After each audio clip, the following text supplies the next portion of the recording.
What is that?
Ooh, I had to put it in there.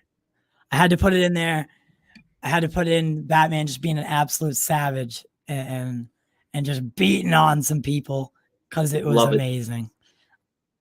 And that's one of my favorite. That is my favorite scene in that film. Oh yeah, in this film. And that movie's like chock full of like great imagery, but that whole sequence just blows anything we've seen before. Like in terms of, especially with Batman, because a lot of times when he fights in like even the Nolan movies, he just looks kind of goofy. Here he just looks like art. Yeah, and for instance, like The Dark Knight. Mm-hmm. The Dark Knight is a lot of maybe like a mix between martial arts and like defensive combat. Yeah, it's not always offensive combat. Yeah, it's a lot of defense techniques, and he'll use your weight against you and he'll counter. Whereas Zack Snyder's Batman is just absolutely ruthless. Yeah, and he'll put a beating on you. And yeah, that's the Batman I like. Yeah, and I'm happy that Zack used it. Yeah, and the choreography is better. The Dark Knight, the choreography was maybe more realistic, practical. He's using a lot of elbows, blocking and stuff. Over here, he's just grabbing dudes, throwing them across the room. That's comic book stuff, Yeah, exactly. But yeah, so today we're here. We're doing a special edition. If you watched our Alien, I think it was the Alien one, right? Where we came up with this? Yeah. Okay. So if you watched our Alien talk, we had the idea in preparation for Zack Snyder's Justice League that we both rewatched Batman vs. Superman, Dawn of Justice, and we were going to do like an in-depth breakdown, kind of, get into like the theology, the ideology, the symbolism, and all that good stuff. So I am joined by producer Jack today, and myself, TY, and we're gonna do that. We're gonna have fun, and we're gonna talk all things Batman versus Superman. Yes, it is. So to kick it off, when I rewatched it this time, you're right. You said something to me off camera that resonated. It's like every time I watch this movie, something else sticks out, or I catch something that I didn't catch the first time, or the 9th time, or the 100th time. So I was, I really got into it this time with like taking notes and everything like that. So what did you gather? What was one of the big things that you would like to speak about? Well, I mean, on theology alone, we can go through a lot. But there's also a piece just about the Gordian knot. There's this whole scene where Bruce and Diana talk about the Sword of Alexander. When I looked up the story behind it, I'm like, oh my God, this is so allegorical to Batman v Superman. But the one thing I want to get out of the way is some plot issues. A lot of people don't seem to understand. That's right. I forgot Can I go? About this. Yeah. So a lot of people say, well, everyone hates Superman, but they built him a monument. Why did they have a monument if they hate him? And then suddenly, and they don't realize that at the start of the movie, Superman is loved. This is proven by a couple things. First of all, that statue, Heroes Monument, very much a Greek statue because it doesn't look like Henry Cavill's face. It has a very classical look to it. He is loved. Number two, when Wallace Vernon Keaton, he's the guy whose legs get smashed in the rubble, writes false god. Perry White says, headline, love affair with man in the sky over, ? Meaning that there's kind of a honeymoon period going on with Superman. People like him from the end of Man of Steel to now. It's only with the opening of the movie, what happens in Africa, where Senator June Finch is lied to and misled about what happened in Africa, that starts the ball rolling where people are starting to question Superman. And it's something you see happening in movies and in pop culture all the time. How many times does someone come out, they love that person, and then after a while, like, that person sucks, and they turn on them. So what I wanted to talk about specifically is what happens in Africa, because there's a lot of things going on in Africa, because that's sort of like the match, the spark that lights up. Basically, Luthor has organized this so that he knows that Lois Lane is going to be captured, and he knows that Lois Lane is going to be in trouble, and Superman will save her, right? This is confirmed later on when Lois gives the bullet to Martian Manhunter, or General Swanwick, rather. Swanwick, yeah. And she's like, well, how would he know that I would be there unless, and it just clicks that this might have been a setup from him all along. Lex might have been the one who arranged for her to go meet this general. So what's interesting with this general, Jimmy Olsen is a CIA guy. He says, I'm here to talk and I'm here to negotiate. He kills him. Then the CIA sends a drone strike to kill that person, which means the CIA, or at least elements within the government, were ready to kill this general anyway. But with Superman intervening, they end up blaming him, which means there were parts of the government that were going to kill this guy anyway. They were already surveilling him. He even says, who flies the drones above my head? And given how powerful Lex is no doubt that he has connections with the government. He can call upon the senator twice. You and I cannot call upon a U.S. senator to come to our home, but he can. He's that rich. He's that powerful. He probably has defense contracts. So he has orchestrated this event. He knows Superman is going to save Lois. And so what does he do? He kills everyone in the village, and then he has people, paid actors, the African girl, Kahina, who gives this false testimony and says, oh, first there was sound of thunder and then fire from the sky, and then all the, and all the people. Oh my God! Hey, God! I hate. There's always there's a line in this movie that I hate, and it's not because of like I hate that it was written, but I hate how she says it. She's like, I think he don't no.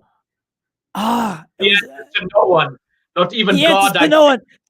To not even God, I think. And like when she says it, I always cringe, and I'm like, like why? But yeah. Sorry, go ahead. We're gonna get to that later because this movie's a huge Sunday Bible school lesson here. The more I watch it, I'm like, oh my God, yeah. But to just clarify that, he is loved. People loved him. There's a monument there. People take pictures. There's no really anti-Supermanist. There are only three people who really hate Superman: Bruce Wayne, Lex Luthor, and Wallace Vernon Keaton. But that incident in Africa, those hearings that are held, set them spark off. So Lex's plan is to get the people to hate Superman. So they don't hate him at that point just yet. And as many people who hate him, there are also a lot of people that love him. When you watch when he lands at the center, people cheering, they're celebrating him. So Superman, again, he's not Superman yet. Like Superman, in the comics and even the animated shows, he talks to the president, he meets with the senators. He's not quite there yet. He's not that Superman. So he has no real way to defend himself. And he was supposed to go defend himself. I remember watching that movie like, oh, he's going to go tell them what really happened in Africa, and they blow it up, the Congress. Right. So there's a couple of problems. That's a big one. He is loved at the beginning of the movie. It's the African incident and then the Senate incident that kind of snowballs the hatred against Superman. Yeah, and when he lands in Congress, it seems that there's two sides, right? One loves him, one hates him. Yeah. Some people, half of the people are say get rid of the aliens, or you're not welcome here. But the other half is like very happy to see him. So you're right. There's still a conflict between people, or an internal conflict, there. Not everyone has made up their minds on whether they hate him or love him. But there are people at that point in time when he lands at Congress or Capitol Hill that do love him, but they also, some of them that do hate him. So, it's his arc in Man of Steel. No one knew he was around. No one knew he was there. They kind of turn on him because Zod, forces them to. But by the end of Man of Steel, most people see him as a savior. And that's where Batman vs. Superman opens. He's still a savior to them. And then obviously, the events of this movie take place. Yeah, you know what? It's interesting. When I took film classes, they always say every movie has a character who has a redemption arc. I would argue that maybe Superman doesn't need a redemption arc because he's still the same man in the beginning that he's at the end. Maybe he has a better understanding, but he just wants to help people. The redemption arc is really Batman's redemption arc. He's the character, we don't know much about this Batman before, except that he's haggard, he's lost a lot, but he is operating probably for the first time in his life since his parents died in absolute fear and impotent. He's impotent. What is the opening scene? The opening scene is a recounting of his parents' death. And he says, what falls is fallen. It doesn't get back up. Some symbolic imagery there with the fallen angels. The fallen angels who rebelled against God. Then you see the portrait in Lex's, the angels coming from below. What does he do? His father can't save his mother. And what's different in the death scene than other movies is you have to see Thomas Wayne fight back. You see him clench his fist, and he's about to throw a right hook. He fails to save his mother. In the next scene, he fails to save his employees. And what does he ask the little girl? Remember when he's going through the rubble? He asks, "Where is your mother?" He doesn't say, "Where are your parents?" He says, "Where is your mother?" Unable to save this little girl's mother. And you see kind of like I think a Bruce Wayne who's already lost a lot. You go into the Batcave. What does he have? He has Robin's dead clothes up there. Yeah. I think if you watch this movie, he is operating as badass as he is, as tough as he is. He is scared. He is frightened like he was at the beginning of the movie when he's a little boy, and he doesn't know how to handle it. And knowing who Batman is known for not being afraid. That's his thing. But now he's dealing with forces he can't even comprehend. He's operating out of fear. And, of course, this ties in. He loses his father can't save his mother. He can't save the little girl's mother. But at the end, his redemption is he has to save the mother of someone he thought was his enemy. This is something interesting. Every time Bruce has a nightmare, and I'm not just talking about the nightmare sequence, although that is one of them, you hear the world engine sound. You ever notice that? Yeah. You know what I'm talking about? He hears it before the nightmare sequence. He hears it when he has the dream that he's walking towards the mausoleum. And again, where does he go? He goes to his mother's grave. And you hear that, and it starts to bleed. It's a kind of reminder that you failed before and you're failing again. And Lex Luthor, by the way, a villain that I wasn't too crazy about, but every time I watch that movie, I'm starting to fall in love with Jesse Eisenberg's Lex Luthor. Like, now I'm getting it. I'm getting where they were going with that. He's a master manipulator. At some point, he figured out Bruce Wayne was Batman. Maybe Batman was careless, whatever. We do see kind of a careless Batman in this. But Bruce was driven by absolute fear. His redemption was he had to learn to forgive. And that, of course, happens at the end of the movie. But the idea of falling that happens in the opening sequence, you see, the music is falling. You see him literally falling.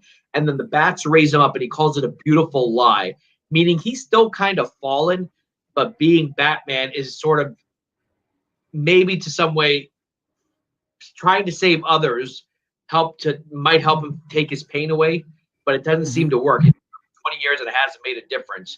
And, when he's talking to Alfred about fighting Superman, he pretty much assumes he's going to die.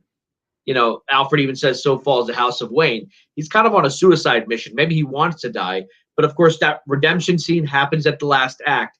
But that's what I wanted to say about Batman. I don't know if you know me. I keep things very short. Yeah. No, and I do agree with you that Batman is the one that needs the redemption arc, or is receiving the redemption arc. In the same way, you said it very well. You know, he goes and like us as an audience, right? We like Batman, Yeah. but it's hard to like what he's doing. I mean, it's cool, right? We're seeing Batman on screen, and we're seeing him and Superman in the same movie, but his motivations are in the film, we know as an audience, are incorrect the whole time, right? Yeah. The whole time we know, all right, you shouldn't be going after him. He's the good guy, or he's one of the good guys. But we can't help but agree with Batman because we know that he's not doing this maliciously. He's doing it because he thinks he's doing the right thing. And you know, that another misconception people have is the Save Martha scene. You know, when Batman steps away from Superman, or from killing him, you know, after Clark's, you know, pleas with him, like, save Martha, save Martha. That's not like a joke scene. Like, it means something, and it means a very deep meaning. It's that moment where Bruce sees humanity in Clark, or realizes he has a family. I mean, coincidentally, their mothers are the same name, so that helped him along his way. But maybe if he even said save Jane, you know, and his mother's name was Jane instead of Martha, I think Batman would have still saw that. You know, he has humanity inside of him. Bruce had locked away his emotions in a dark spot.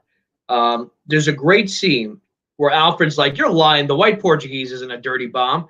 Listen to Ben Affleck's voice. He's like, "That son of a bitch brought the war to us." The voice changes to his costume voice, which we know he uses like a voice synthesizer. But in that line, when he says, "That son of a bitch brought the war to us," like, it switches. Like, oh crap, they did that on purpose. Like, so compared to the Winter Soldier, remember in Civil War, there are certain words that trigger the Winter Soldier in Russian. For Bruce, hearing the name Martha, the first thing he pictures is the nightmare he had where he's walking towards the mausoleum.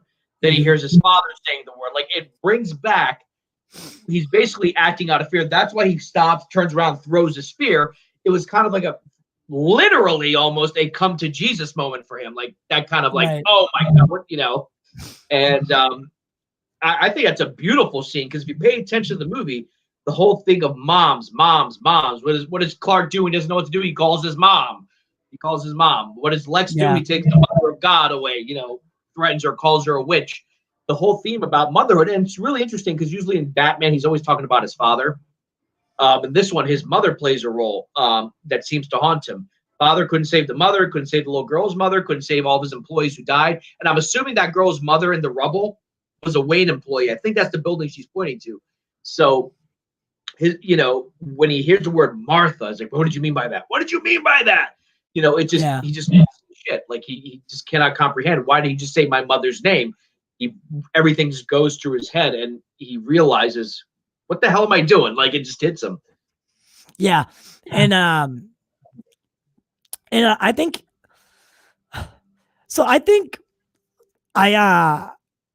it really, like, it deeply saddens me that people don't understand the film, and you're doing yourself a big disservice if you don't watch the Ultimate Edition. You know, you're gonna miss things, and you're, you know, maybe you don't like the film if you just see the theatrical cut, but do yourself a favor and watch watch the Ultimate Edition, and watch it with an open mind, because whether it's, you know, just the cool action that you like, or, you know, seeing Batman and Superman in the same movie, or like the deep visual storytelling that Zack does very well at, I promise you'll watch it in a new light, and you'll see it in a new light. You know, when there's a scene in, well, when, and we talked about this the first time that you came on the show. So when they're at the Metropolis library event that's held at Lex Luthor's compound. Superman is, well, Clark Kent at the time is following Bruce Wayne, and he's very determined to find out what he's doing, but he stops because he sees that people are in need of help, and drops what he's doing. We don't get the shirt open moment, but he drops what he's doing. It doesn't matter what he's doing or what he was doing. He's going to go help these people that are in need. And when he descends on them, you get that savior feeling, and Superman's here, and the people they all want to touch him, because he is that savior to them. And I like what Zach did when it was the whole Day of the Dead, so everyone's kind of got the face paint and stuff on, and it was all very just, the visual was just it just captured who Superman was to me. And he may not smile every scene in this movie, but there are plenty of Superman stories where it's not happy-go-lucky. Yeah. I don't know what people want. Remember those, I think there were Cialis or Viagra commercials. You see a guy just walking like this. Why is Doug smiling? Doug is smiling because he takes Cialis. I'm like, is that what they want? Just be like, Doug is smiling. And you mentioned, it didn't even cross my mind, Day of the Dead is a very Mexican and Catholic thing. They pray for the dead. And the way that shot of him when he's holding the girl and he's lowered, you see this big fire, and he just stops down, and then everyone reaches out to him, And I wouldn't even say he looks sad. He looks. I think Superman is sad in this movie because he's misunderstood. No one is buying the fact that he's doing this just because he's a good person. And that entire sequence you could do an hour about. You have three people talking: Neil deGrasse Tyson, Andrew Sullivan, and then Vikram Gandhi, who's kind of like a spiritualist type person. Vikram says maybe he's not a Jesus or a devil guy character. Maybe he's someone trying to do the right thing. And right there, that's the problem. No one wants to buy that. Right. Maybe in a post 9/11 world, we're too cynical. No one does a good deed for nothing. Right. No one's doing it because they actually care. Oh, he's up to something. He's up to something. Like, no one will accept that. I like what Neil deGrasse Tyson says in that little snippet. That we are, he's to summarize, or to summarize it, Superman's basically showing us that we're not alone in the world, and we're not even significant in terms of what you can be in this universe. And that again brings me back to there's people that don't like him, and there'll always be people that don't like Superman, right? Yeah. And there'll always be people that love Superman and people hate him. And I'm sure if Superman was real, there would be people that hate him just because it's a constant reminder of what they could be if they were just born on a different planet, or it shows them that they're really nothing in comparison. Yeah. And you're right, because now you think about it, what Neil deGrasse Tyson might be suggesting or implying is the idea of jealousy. Yeah. Okay, let's just take America. Okay, if you're lucky on Earth, we're special. But if you're American, you're even more special. You're part of the biggest, most powerful country in the world. And here comes this guy that kind of displaces even you. He destroys 2 drones. He destroys a drone at the end of Man of Steel. Just like that. He has that much power. And people are afraid of it. And the epitome of that jealousy is Lex Luthor. If I had to say something, just to make an analogy, not that I'm saying that atheists are Lex Luthor would be the atheist, Batman's the agnostic, and then the people who love him are the believers, so to speak, if I had to almost do that. For Lex Luthor, he has to deny that he's God. Like, no, you're not God. You are a man, or you're kind of a man. Why? Because I have a weakness. You have a weakness, kryptonite. And then what does Batman say? You were never a god. You were never even a man, because you can't kill a god. At least in the Christian sense, you can't kill a god. It's all powerful. Yeah. And so if all right, so if you were to say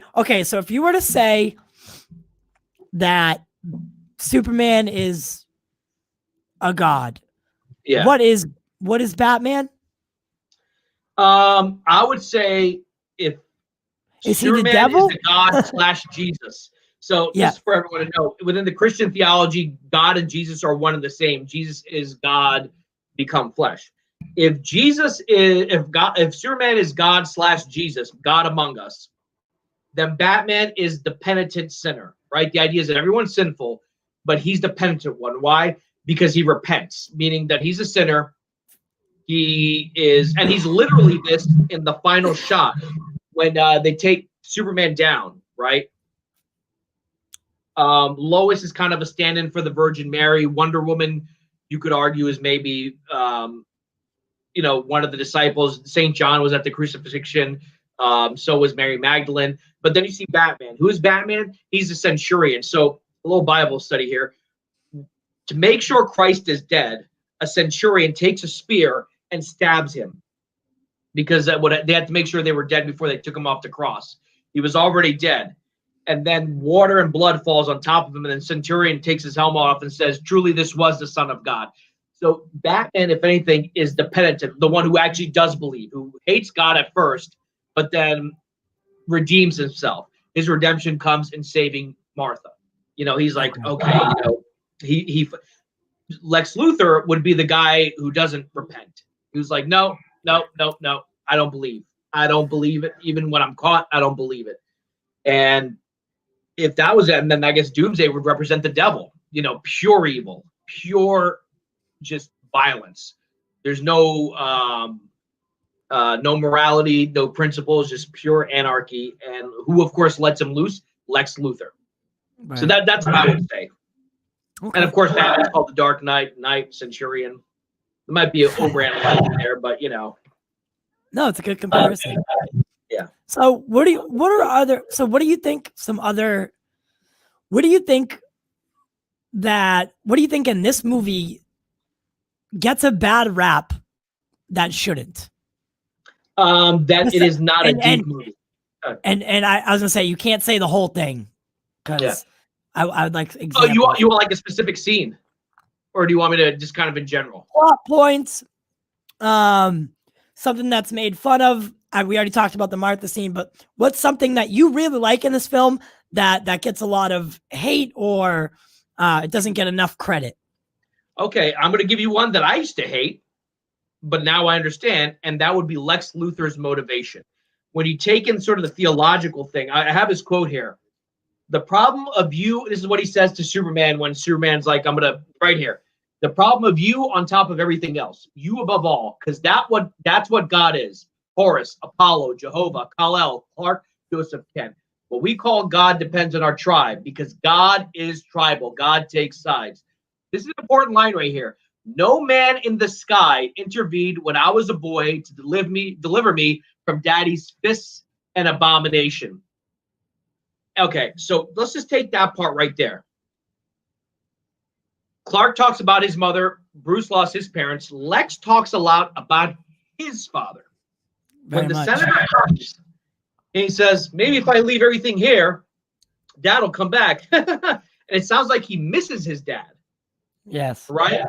And he talks about his dad earlier, and there's so much dialogue in this movie missed. When he first meets the senator in LexCorp, is like, Dad has to, wave, flags at tyrants. Flags at tyrants, yeah. But we now know that his father maybe abused him. That's the implication there, from daddy's fist and abomination.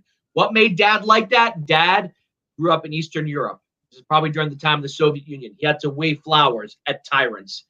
That made my dad a bad guy. And he's kind of going in the same path. Here's a tyrant that everyone's waving flowers at, everyone's idolizing, everyone's worshiping. But I know the truth, just like my dad knew the truth about the tyrants in Eastern Europe. This guy's here to destroy us.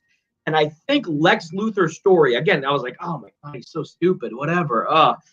The more I watch the movie, I'm like, oh, it makes perfect sense. It makes perfect sense. Because one thing Zack does well is casting. And then it's like, well, how did he get Lex Luthor wrong? He wasn't.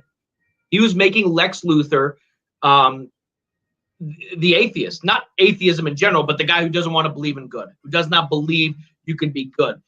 And this is where Lex kind of quotes Epicurus. He says, I figured it out way back, meaning when he was a kid. If God is all powerful, he cannot be all good. And if he's all good, then he cannot be all powerful. And neither can you. They need to see the fraud you are with their eyes, the blood on your hands. He wants to prove that, you can save everyone and you're willing to get dirty. You're willing to kill Batman to save your own mother. So Epicurus, and there's a lot of classical civilization references, Lex is kind of paraphrasing him, and I have it written right here. This is what Epicurus says. If God is willing to prevent evil, but not able, he is not omnipotent. If he is able, but not willing, he is malevolent, meaning he's evil. If he is both able and willing, then where does evil come from? And if he's neither able nor willing, then why call him God? Meaning if God is omnipotent, why do bad things still happen? And it seems that Lex had some bad things happen to him, kind of the same way we talk about the Joker, not the Joaquin Phoenix one, but the Joker in the Dark Knight, where we don't know what happened to this guy. But you figured something happened to him, and he went down another way. So, yeah, for me, Lex's story, again, this is one that, like everyone else, I hated. I'm like, the worst part of the movie. He's awful. It's terrible. They screwed up Lex Luthor. And all of a sudden you realize that he was a victim like everyone else. But instead of becoming a hero, he became a villain. He became cold and ruthless. He let Mercy die. He doesn't even care about Mercy. You know what? During my rewatch of it, I had seen that before. He lets her go into the courtroom and stuff, but it never clicked to me that, and like this is just me, turning my mind off and not really thinking about it. But he lets her go in there knowing damn well she's not coming out. And like, yeah, I've seen it a million times, but it just never clicked to me until last time when I was like, holy shit, he knew that she was going in there and she wasn't coming back out. Like he wanted somebody in there from his company so it would give him plausible deniability. And like, again, like I do get a very Joker vibe from him, and he's not Lex Luthor. He's Lex Jr. So he's not technically the Lex Luthor that we all know, right? We all know Lex Luthor as Lex Sr. We rarely get Lex Jr. in an iteration, and actually Jesse Eisenberg really does look, especially with the long hair, he does look like Lex Jr., who was portrayed in the comics several times. So that's another misconception. So it's Lex Jr. that Jesse Eisenberg is playing, not Lex Sr., right? The guy who's abusing Lex Jr. But if you look him up, the way he's portrayed in the comic books or the source material, Jesse Eisenberg does look like him. So again, I think casting it's called Superman, spot on. Rebirth or something, and he has kind of the longer hair. But to your point, upon rewatch, I think the decision to kill Mercy happens. Remember when there's the big truck sequence and Batman's trying to steal the kryptonite? Yeah. The kryptonite arrives at LexCorp. Lex opens it, and Mercy's next to him. And Mercy smiles and looks up at Lex. And Eisenberg just kind of looks at her coldly with the green kryptonite in his face. I was like, that's when he decided he was going to kill her. Because he looks at her really coldly. I would tell everyone to watch this scene again. When the kryptonite arrives, Lex opens it. Mercy looks at it, smiles at him like, hey, you did it. He just looks at her like this cold, evil, like, look, like, guess what's going to happen to you? I'm like, that's when he decided that he was going to kill her. She's just another sacrificial lamb. He doesn't care. And in the comics, they're pretty close. Not intimately, at least I don't think so. But they're, he trusts her a lot. Okay. And another thing is, so I caught this time. Now, they don't show the kryptonite. And it could have been housed in something else, so he opens the case and it could be in another housing compartment, but they did say that it's highly radioactive. So when he opens it like that, I was always like, should you be opening that? Isn't it highly radioactive? But again, it could be in another housing compartment. That's maybe it might have been, because when it's stolen and Lex arrives and sees that Batman is stolen, it's in like a glass case, but now the Batarang is there. Yeah, another great scene. Yeah. I love the yeah. I love the Ultimate Edition because it shows the monitor. Yeah. And you see Batman actually. Oh no, is that when he's breaking into the jail at the end? No, because he doesn't need to break into the jail, No, right? they already know him. That's when he's Yeah, I'm breaking into talking about when you see a LexCorp. guard, he just comes down like this and grabs the guy. Yeah, that's Yeah, LexCorp, right? that's LexCorp. Yeah, I yeah. think that was animated That's because he moves so fast. Like, oh, I that love was an that shot. amazing, Yeah. amazing shot. But So, yeah. So Wonder Woman comes in. Wonder Woman's in the film. So again, this is the crazy part about the whole Wonder Woman 84 thing to me, yeah. is if you go back and you listen to Diana and watch Diana in this movie, to see her acting the way she does in 84, like it just doesn't fit. It doesn't fit together. The only thing I think about in 84 is that in the mall scene, she turned off the cameras when she saves the kids in Egypt. She says, this is our little secret. But then at the end, I'm not talking about being secretive. I'm talking about how like corny it is and how corny she can be at some points. Like she is a straight up badass in Batman vs Superman. Like she comes in at the last moment. She's very serious in tone. She doesn't take bullshit. But then in the first Wonder Woman, she's very much that same character. And then in 84, it's just there's something different. The tone's off. Like, I don't know. It didn't fit the overall vision from my Wonder Woman that I've been getting. And I just don't like it. I think 84, Jeff Johns was heavily involved. Zack was not. I think Zack was involved in the first film because he's the one who cast her. He cast her before Wonder Woman was made. Yeah. So I'm just guessing. I'm not going to deny Patty Jenkins and Zack Snyder. A man's interpretation of a badass woman might be different from a woman's interpretation of a badass woman. Right. It's not that uncommon that when women write badass female characters, men kind of react to it differently. So, like you look at Birds of Prey, or maybe Wonder Woman 1984. It's different, but then we react to, let's say, Ellen Ripley, who's written by Ridley Scott and then again by James Cameron, or Linda Hamilton. We like those female, like, yeah, with the machine guns. We love that. There's no doubt that she's more of a warrior in this movie. I mean, she's a warrior, but like a warrior. Like, I'm here to chew bubblegum and kick ass, and I'm all out of bubblegum. Like, she's smiling while she's fighting Doomsday. It's not like, oh, yes. She's like enjoying it. She's having fun. I love it. That they were like, hey, make a Marvel movie. Because remember, a movie takes about 3 years to make. They probably wrote this script 3 years ago, or 2018, when Jeff Johns and Joss Whedon were still involved. Like, write something fun, write something silly. That's what the Marvel fans like. And I wrote an article, by the way, why Warner Brothers, even though it's getting criticism, should still stick with what they're going to do. They shouldn't start trying to readjust every time fans don't like something. Wonder Woman. It's interesting. I just think, Zack has a different perception. Zack writes badass women in all of his movies that are very different than how other directors do them. And I just think it's the difference of how Patty Jenkins is. She was probably told, write a fun family, nice, loving person, and, that's what that is. Can I mention the Gordian knot thing? Because there's a lot of stuff in there. Okay, so the first time Bruce meets Wonder Woman, in the extended cut, we see more of it.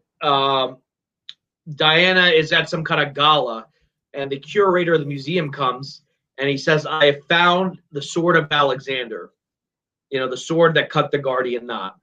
So I looked up, I'd heard the phrase Gordian knot. I know it means like something that you can't untie. So what the story is, according to legend, it was the Phrygians. It was an ancient civilization. They didn't have a king. They did not have a king. So the oracle of the town said, wait, the next person that walks in with an ox cart will be the king. And some guy walks in with an ox cart into the city. And they're like, he's our king. That man is our king. What is his job? He's a peasant. What does a peasant do? They work the farmland. Tarket. They make him king. And then his son, who becomes King Midas, in order to honor him and honor their god, who is their equivalent of Zeus, it's sort of like the big top god, ties the ox cart to like this figure. And he ties a knot that is so taut, it's called the guardian knot. And the oracle says the next person who can cut this knot will be the next king after this guy. Years later, centuries later, Alexander the Great, according to legend, came there. Alexander the Great conquered the world, died at age 27. There are two tales. One tale is that he was able to untie it.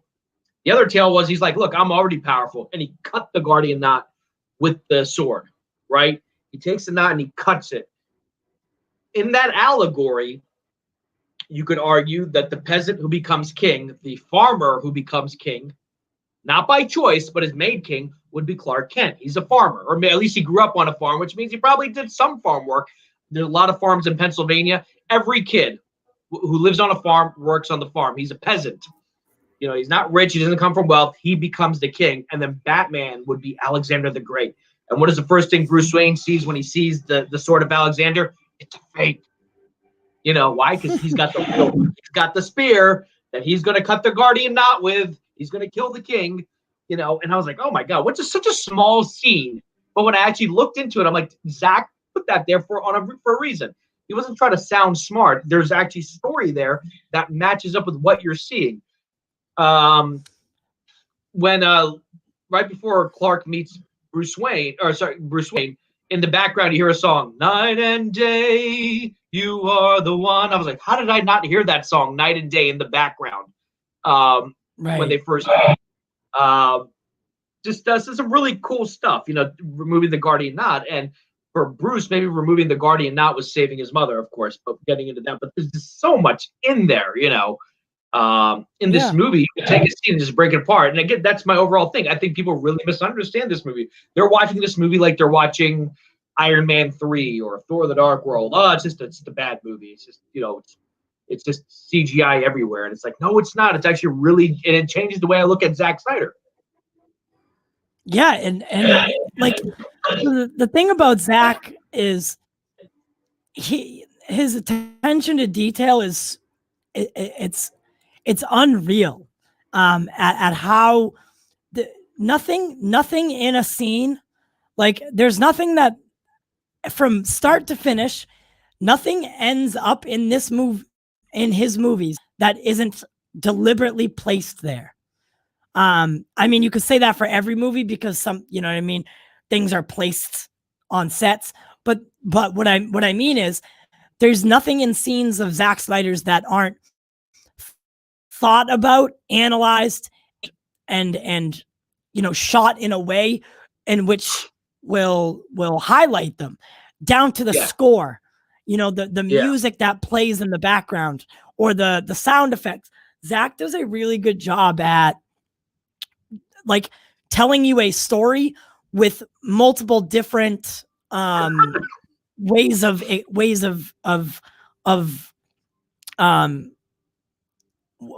experiencing that story or taking that story in. I mean, you could just listen to the music of the film chronologically, listen to the music, and you could, you know, build a story into your, you know, a good versus evil story, or you know, whatever it is. It's just Zack has always been, you know, I'm going to say something. Brilliant visual storyteller. I'm going to say something to your point that's probably going to piss off a lot of movie fans here. What we don't realize about him, that he is an auteur. What do I mean by that? What you just said. Scorsese, Tarantino, directors like that, they don't, like, you know, if they have this coffee cup here, there's a reason. You know, there's a reason they put that there. That wasn't just left there. A lot of times directors like, all right, you're the set design. It's supposed to be a college kids dorm. All right, put some posters, a TV, maybe a Nirvana poster. You know, he is like those directors in the sense that everything is deliberate. every shot is deliberate. You know, if you watched his what do you call it? His when he did the live showing where he talked like, you know, the guy has pages and pages of artwork that he draws. Sometimes they're not even good. Like, oh, I have this shot in my mind. He most thing that's misunderstood about him, a lot of people think, oh, he's like Michael Bay, or you know, he just puts CGI. He's just trying to make it, and that's how I thought of him. I'm like, all right, yeah, he's a fun movie director, but the guy is so deliberate with everything. They mock the fact that he came from a music video background. I think that helps him because the visuals in this movie are matched by none of the Marvel movies, and I love the Marvel movies. I think the visuals in this, you can't even compare to the visual storytelling he does. But then people think, oh, he's just the visual storyteller. You know, he's surface level. He's glossy. He's like something expensive at a store that sucks. Like, no, there's meaning behind that, and I think he's so misunderstood. And again, this was for me a come to Jesus moment when I rewatched it and I saw other people explaining it, and then you see him explain his films. Like, the guy is a brilliant director, and that's not something you hear people say about Zack Snyder, which is a shame. Because you don't want to watch Batman versus Superman like you would watch, God forgive me for saying this, watching Infinity War. I love Infinity War, but you don't want to take a pen and note and like go through every frame. This movie you can watch at half speed and just go through it and like, oh, you know. Did you notice? Some of the, like, I was gonna say, small stupid detail. I never noticed this before. When you see Martha die in the pearls, you see the pearl fall into the sewer grate. And then when you see Bruce lying in the leaves, when he falls through the hole, the pearl lands right next to him. I was like, oh, wow. I never noticed that before. Wait, what? Okay, so the opening scene, where you see Martha die and the pearls go flying, and then it cuts to the sewer grate, and you see one of the pearls falling. It falls through the sewer gate, and then it cuts back to Bruce after he fell through the hole. Remember when he's running away from the funeral, right? You see his hand, and that same pearl drops right next to him. And yeah. Now there's two ways of interpreting it. That it's a dream and he feels like that pearl was there, or he actually held on to one of his mother's pearls and it fell. But I'm like, how did I not notice that? Especially when the camera's focusing on that pearl dropping right next to him, because obviously they're in two different places, days apart. The pearl fell through the sewer grate, but now it lands right next to him. I'm like, there's got to be something there, you know? Yeah. No, I never caught that. Neither did I. Wow. I've seen the movie 300 times, and it's like right there on the screen. It's not even like subtle. It just drops, plop. You can hear it hit the leaves as Bruce gets up, and he sees and hears the bats. I'm like, son of a bitch! Like, how did I miss this? Yeah. Oh, yeah. I might have to go check me out at the beginning again. I like. So how do you like Jeremy Irons as Alfred? I think he's great. I love. Michael Caine is great. I think I might have liked him better, and it's only one movie. In fact, I even liked him in Justice League, the Joss Whedon one. I even liked him in that. I think he might be my favorite one. Yeah, me too. For the simple reason that, like, he's not afraid to say what he's thinking. Yeah. Or he's a little bit more hands-on than Michael Caine's. Michael Caine's Alfred was. Whereas Michael Caine's Alfred was like the grandfatherly figure. Yeah. Jeremy Irons is like the partner aspect of it. Like they're very, very much together in this. So much as to the fact that Jeremy Irons is the one who's working on his. And I wonder if a Lucius Fox exists in Zack Snyder's. Yeah, you know what? I like the idea of Lucius Fox, but I always liked, before they came up with Lucius Fox, the idea was that Batman came up with this shit himself. Like, he was that smart. Again, that's something that's not really handled much in the movies, but he is really smart. He could make this stuff himself. So I'm going to guess no. Maybe Jack was kind of like a Lucius Fox, the guy who dies at the beginning. We don't know anything about him, the guy who starts praying. And he literally says, Heavenly Father, while he's in the same building as Superman, little analogy there, calling upon God while God is in the building with you. Maybe Jack was that guy. We don't know who Jack is. Like, we just know that Clark or Superman really takes his death seriously. Or Batman, sorry. You know what? You know what? I didn't even think about that. That building probably was where the defensive, or like what I mean, they typically refer to it as like the what is it usually called? Like air space, no, not space, like the engineering lab. Yeah. R&D lab, research and R&D, yeah. development. Yeah. Yeah, so And, that was probably in that building. Yeah. And by the way, there are two significant shots. That building is Bruce Wayne's building. But when Bruce hugs the girl and he looks up and he sees Superman pushing Zod through the sky, that's a Wayne satellite. That's debris that's coming with him. That, if you watch Man of Steel, he destroyed a Wayne satellite, and now he's watching his own satellite come crashing down. I'm like, oh my God, how did I not notice this before? Wait a second. Yeah. In Man of Steel, there's a Wayne satellite. Yeah. So remember Zod, so a lot of people say Superman destroyed all this stuff. He was trying to take Zod into space, and they hit a satellite, and there's a big W that says Wayne. That's a Wayne satellite. And then when they both fall back to Earth, you see the satellite coming with them. That's the debris. Like when you see Superman pushing Zod through the sky and Bruce is looking at him, the debris is from that satellite crashing with them, meaning that that's a Wayne satellite. So Bruce now sees his building is destroyed. He also sees his satellite being destroyed. His name is literally being destroyed by this guy. Yeah. Yeah. Which, I mean, hey, I'll be honest with you. I'd be salty too. Yeah. I would be. I'd be salty. And like I said, I never question. I mean, I didn't like the fact, you know what I mean? I could tell if I could talk to Batman at the start of this movie and be like, listen, Superman's not the one you want to be fighting. You know, you have a business to attend to, you know? But I can see where he's coming from. Yeah. I understand it. Alfred seems to look at Bruce, to use your analogy, if Michael Caine was the grandfather, Alfred's the father dealing with a rebellious teenager that he can't control. He knows he can't stop Bruce, but he'll tell him he's wrong. The whole time he's against him. Right from the first time we see him, he's like, new rules. And something subtle happens. He presses a keyboard and all this image of Zod's battle with Superman shows up. A lot of people don't realize what happened there. Basically, Bruce had his screen up. It's sort of like when you're hiding porn from your parents. You press a button, like it goes to another page. He's letting Bruce know, like, I know what you're looking up. He presses a button. And, like, this is what you're watching all the time. You're watching this footage.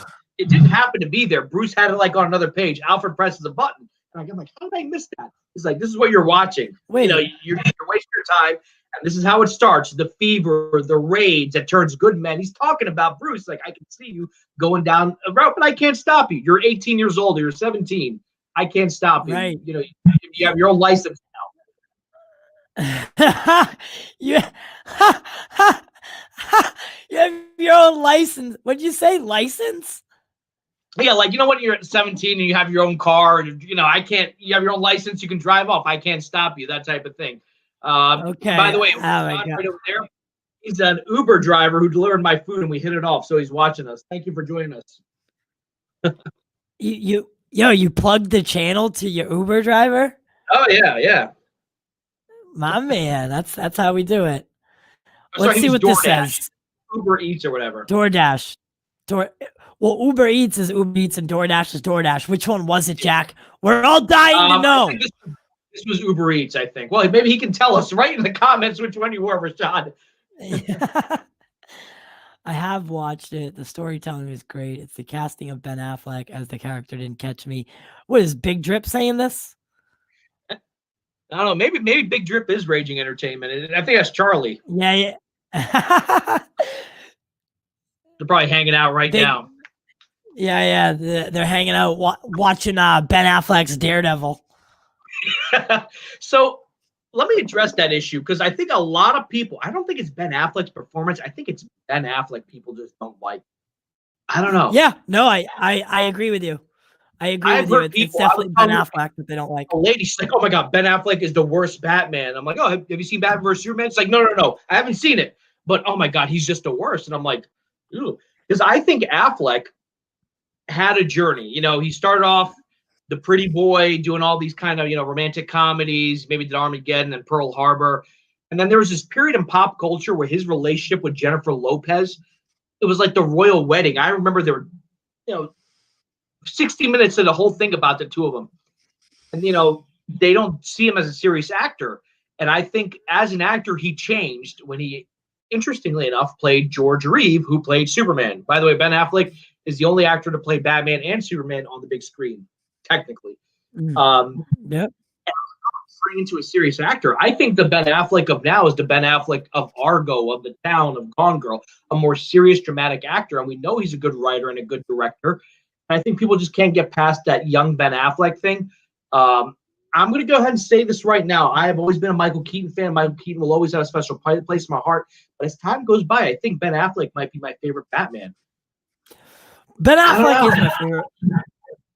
Actually, see this picture right behind me? Yeah. This one?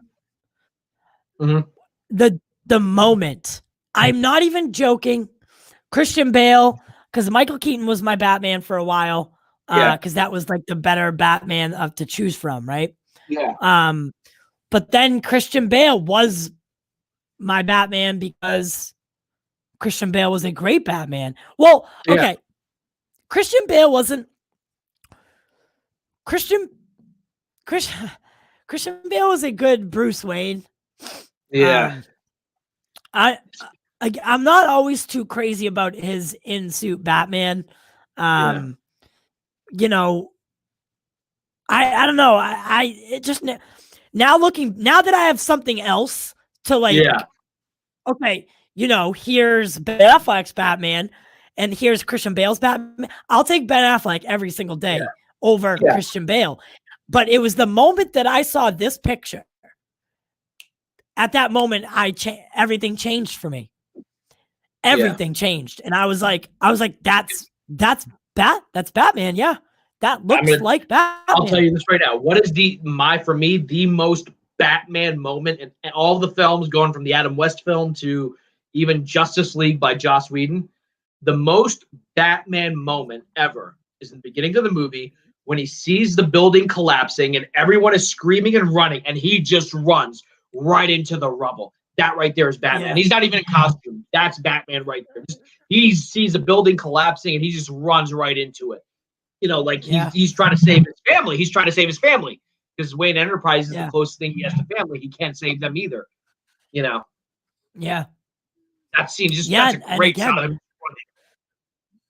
I love it. Yeah, that's a great scene in general. And another thing, I mean, I remember they used that as like a marketing tool for whatever car company it was. And they had like Ben Affleck driving the car and everything. And like, it was funny. But then when I saw it in the actual film, I was like, that whole, I loved the fact that Batman vs Superman picked up. It didn't pick up just like right after the events of Man of Steel. No, it picked up right in the middle of it. And a lot of films, I don't think I've ever seen that before, where like, maybe it's happened before and I'm just like kind of overlooking it. But the sequel to Man of Steel, theoretically, picked up in the middle. Well, not in the middle, but in the finale battle of the first film. And like, once that movie started, like once I was watching Batman vs Superman in the theater, and like all of a sudden I was back at the theater watching Steel, right? Like it was crazy, and it was a weird feeling to be in the theater, and like I don't know, kind of recount how I felt when I was in the theater for Man of Steel, like during that final act. Like all of a sudden I was there again, but and I was seeing it at a different angle, and. Right from the first couple minutes of Batman vs Superman, I was hooked, and I knew. And then the first time you see in suit Batman is when the cops are going up the stairs, and I love that scene where the girls are in the cage and they won't come out. They're like holding the door shut. Like that's scary. That was scary. You know what I mean? They're like, what did they say? Oh. He's still here. He's still here. It's the devil. It's still here. They say it's still here, or it's still up there. Yeah. 2 points I want to make. Number one, a lot of times, especially in phase 2 of Marvel, it kind of makes me roll my eyes when these cataclysmic things are happening and no one else shows up, especially like in the Winter Soldier, which I love. Don't you think Tony Stark would have seen this is happening and try to stop it? Or even Thor. A lot of people are like, oh, he's on Asgard. No, he's not. At the end of Thor: The Dark World, in the post-credit scene, he returns to Jane back on Earth until she breaks up with him. They're on Earth, like, and none of them decide to intervene. They see that Captain America, like, you know, but this movie's like, oh, by the way, here's where Batman was during this. He was right there on the ground. He wasn't watching at home on CNN. Like, oh, geez, wish I could do something. He flies, and there's nothing he can do, but he still goes. Theoretically, there is nothing that he can do to Zod and Superman. No, Exactly. But he goes there because he saves what? He saves his one employee. He saves his one employee whose legs are trapped, and he saves that little girl who would have died. So he does save people. And he's not like, let me get the suit on. No, he wears his regular work suit and he goes in. Everyone's running this way. He's going that way. That's Batman. Second point. And that's probably a $7,000 suit that he wore right into a battle. If not more expensive. He wore an $8,000 Armani suit into a Superman and Zod fight. That's a boss right there. No hesitation. And the second point, when the cop goes upstairs and he sees Batman like just staying there, he fires at him. Then he almost shoots the cop. And he's like, whoa. And he almost took my head off. Try not to shoot the good guys. So that's the line right there. Try not to shoot at the good guys. The assumption is that he meant himself. I think he meant Batman. Because they're not like, wait, you saw Batman? Let's go get him. They're kind of like, try not to shoot the good guys. I think there's a little wordplay there. I think what he really meant was like, dude, don't shoot a Batman if you see him. He just did our job for us.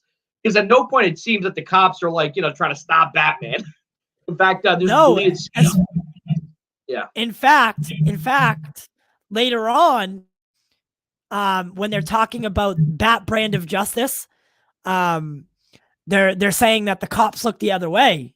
Or the guards look the other way in Gotham. Or no, in Metropolis jail. Most of like the authorities really just look the other way towards the Batman stuff. No one's pursuing him at night. The cops aren't chasing him. So that's why Clark Kent takes him on. Originally, at least. There's a scene when he goes to the jail and he finds, the guy who's branded, he finds his wife and son, or not his wife, she said I wasn't married to him, but his girlfriend and the son. Yeah, the other cop kind of like head nods over to her. Yeah. But he looked at the desk and there's a cartoon of a cop with a baseball bat. It's like a sort of like it says, you know what it says though? It says Gothamville Slugger. Yeah. Yeah. And basically, like, the cops aren't using guns, they're using the Batman to do their job. And they have that on the front, which means the security guards at the prison are kind of in support. Why would you put a cartoon like that in the front desk unless you're secretly like winking at Batman, like, yeah, do your thing. It's sort of like how in Marvel comics, the cops really aren't that crazy about stopping the Punisher. Like, oh no, he got away. Shucks. That's a lot. That happens a lot in the comics. The cops are kind of like, do your thing, dude. Do your thing. Just pull as many of it as you can. Make our jobs easier. Yeah. So that line, don't shoot at the good guys. Yeah, maybe it does have a double meaning, or at least a meaning that maybe you don't catch the first time around.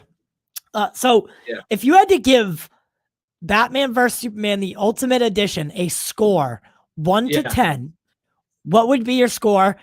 Let's not say a 10 because obviously there's issues with the film. Just from any, you know what I mean? Like if you give it a 10, then obviously I know you're lying. Yeah. Boy, we're high on it, talking about it more. Every time I watch this movie, I fall in love with it, as opposed to a lot of other movies. When you watch it too many times, you kind of get bored with it. I would give it a. If anything, I wish this movie was slightly longer. I feel like it could have breathed a little bit more, so people could pick up on some of the details. I would give it a 9.5, and that's not a score I would have given it 2 years ago or even 3 years ago. I think it's. I'm starting to think I like this movie than a lot of the MCU movies, which I also love. I have every one of them. copies of some. I would give it at least a 9 or a 9.5. Okay. Yeah, I gave it so I wrote it down. I gave it a 9.4, which is kind of funny that you gave it a 9.5 because it's like, I mean, we're virtually in the same ballpark. But I'll give you a frame of reference. I gave Infinity War a 9.1. Okay. And Infinity War is high on my list. Yeah. The only movies, there's only 2 movies that are above Batman vs Superman in my mind in terms of comic book movies. So Winter Soldier, I gave like a 9.8, and in Titanic, I gave it like a 9.6, 9.7. Okay. Because Titanic will always be one of my favorite movies. You know, that's Jim Cameron, man. I mean, you can't deny that. Small little tidbits. Superman and Jesus. I'm going to call this segment Superman and Jesus. Both lose their fathers, their foster fathers, before they begin their ministry. Jesus loses Joseph. Clark Kent loses Jonathan Kent. Both men are 30 when they begin their ministries. How do we know this? Because in the jail cell in Man of Steel, he says, General, I've been on this earth for 30 years. And it's very interesting because Henry Cavill, during the time of filming, was, I think, 28, 29. He was almost 30, but they specifically left it in there, 30. Let me see what else we got here. There's a lot of like allegories of the Son of God and all that stuff, but those 2 big ones. So yeah, this is Batman's redemption right here. He couldn't save his mother, he couldn't save his employees, but he has to repent by saving the mother of the person he thought who was his enemy, you know? And what I love about the scene that everyone says is kind of cheesy, when he says, I'm a friend of your sons. Everyone kind of laughs at that line. I think he deliberately meant that, like, I'm a friend of your sons, because he realized they're both kind of the same. They both want to help people. Yeah. That Batman misunderstood it, but oh man, this whole sequence is so great. I know. Specifically, my favorite part is when he throws the crate at the dude. Oh yeah, like, I know. Drip hates that scene. Right? Yeah, I love it. I loved it. I loved every fucking minute of it. It was great. Yeah. That scene where he stabs the guy and just like walks into the up to the dude, like, you know, at the end of the fight, there's one guy up against the wall and he's like intimidatingly just walks there. Affleck looks scary. That's Affleck's eyes, like looking. And he's like breathing his chest. I'm like, oh man, whoo! Like I've never been scared of Batman. That movie makes you a little bit scared of him. Yeah, I loved how, so like, as far as like Batman's capabilities go, like his true like art of deception, that warehouse scene, phenomenal. So first off, you got guys, you know, looking at the door, or they're aiming their rifles at the door. And a little bit out the window, and the Batwing comes right up to the window, to kind of like throw them off. Shines the light through the windows, so they focus there, and then he comes through the bottom of the ground, goes up, throws the thing, or while coming up, puts those little detonators on everyone's guns to disable them. Like, come on. And that's the greatest. Start firing in the hole. You remember everyone? If you notice, they start firing in the hole. They didn't realize he went up past them. Come on, that is true beauty. Mm-hmm. My God, it's intimidating almost. Mm-hmm. But the fight with Doomsday, I will play this clip, but we're gonna have to stop talking for a second.